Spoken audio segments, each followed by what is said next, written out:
Kabar duka datang dari jurnalis senior sekaligus mantan Ketua Stikosa AWS, Dr. Andes Amak Syarifuddin, telah berpulang ke rahmatullah di usia 93 tahun. Jurnalis senior yang juga mantan Wakil Ketua 2 Stikosa AWS, wafat di Rumah Sakit Islam Jemur Sari, Surabaya pada Jumat sore pukul 16.30 waktu Indonesia bagian Barat. DRS Amak Syarifuddin, MSI wartawan senior, telah berpulang ke rahmatullah, di usia 93 tahun. Jurnalis senior yang juga mantan Wakil Ketua 2 Stikosa AWS, Sekolah Tinggi Ilmu Komunikasi Alma Mater Wartawan Surabaya, periode tahun 1990-an, wafat di RSI Jemur Sari, Surabaya, pada Jumat sore pukul 16.30 WIB, dengan riwayat sakit diabetes mellitus. Kabar tersebut dibenarkan Amelia, putri pertama Amak Syarifuddin, saat berada di rumah duka di Jalan Kalidami nomor 14, 16 Surabaya. Setelah mengantar jenazah ayahandanya di TPU Keputih Sukolilo, Surabaya. Keseharian Bapak ini sudah usia 92 tahun. Bapak sebelum-sebelumnya memang dalam keadaan sehat. Memang ada penyakit gula, tapi penyakit diabetes mellitusnya ini terkontrol karena kami setiap bulan selalu kontrolkan Bapak ke rumah sakit untuk diberikan insulin. Nah, sampai dengan detik ini pun Bapak sebelum wafat itu sekitar 2 hari yang lalu beliaunya masih menulis, dan beliau masih sering membuat berita untuk tingkat tidak ada yang namanya pikun atau apa, hanya memang Bapak ini kakinya itu bermasalah karena mungkin sekarang faktor usia, jadi ada pengapuran. Jadi kalau jalan harus pakai penyangga, karena jalan sedikit sering jatuh beliaunya.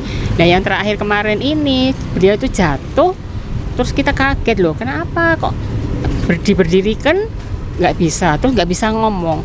Akhirnya mohon maaf, kan anak saya, menantu saya ini dokter semua. Loh, ini Eyang ini kena stroke, katanya gitu, kena stroke. Tapi stroke-nya di lidah. Jadi akhirnya yaitu yang menyerang Bapak stroke sebelah kiri dan nggak bisa ngomong dan nggak bisa makan. Akhirnya kami bawa ke rumah sakit, itu langsung kalau makan nggak bisa makan, akhirnya minum susu disonde terus. Semakin hari seterusnya 12 hari sudah dirawat, ditangani oleh dokter penyakit jantung, kebetulan cucunya juga, terus penyakit saraf, penyakit dalam, terus dari rehab medik karena untuk penanganan stroke-nya. Sebetulnya sih penanganan dokternya juga sudah bagus, sudah maksimal semua. Tapi ya mungkin karena memang faktor usia dan memang sudah badan ini mungkin sudah rentan, tapi keinginan masih ingin selalu, ayo cucu-cucuku, anak-anakku semua masih tak rangkul, masih tak pegang gitu, seperti itu. Amak Syarifuddin memiliki sejarah panjang dalam karir profesi jurnalistik sebagai wartawan senior.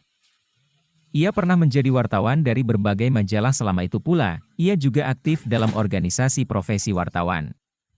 Tercatat, Amak Syarifuddin pernah menjabat sebagai Ketua PWI, Persatuan Wartawan Indonesia, Jawa Timur di tahun 1974. Ia pernah menjadi pengajar dan penulis sejumlah buku tentang ilmu jurnalistik yang menjadi literatur perguruan tinggi ilmu komunikasi. Anik selaku mantan mahasiswa almarhum menceritakan selama mengajar beliau menjadikan mahasiswa sebagai teman yang akrab sekaligus jiwa kebapakan almarhum yang cukup membuat kehilangan. Bijaksana, juga akrab dengan mahasiswa-mahasiswinya, sering diskusi, sering memberi sharing ilmunya gitu, nggak menganggap kita itu bukan sebagai lebih ke sahabat gitu. Iya, jadi lebih dekat hubungannya, dan lagi sampai sekarang itu masih teman-teman itu yang seangkatan, terutama seangkatan saya itu masih berkesan dengan cara dia mengajar, selain kebapaan juga. Iya. Uniknya mudah dimengerti gitu loh. mudah dimengerti, terus sering ada jok-jok segar gitu.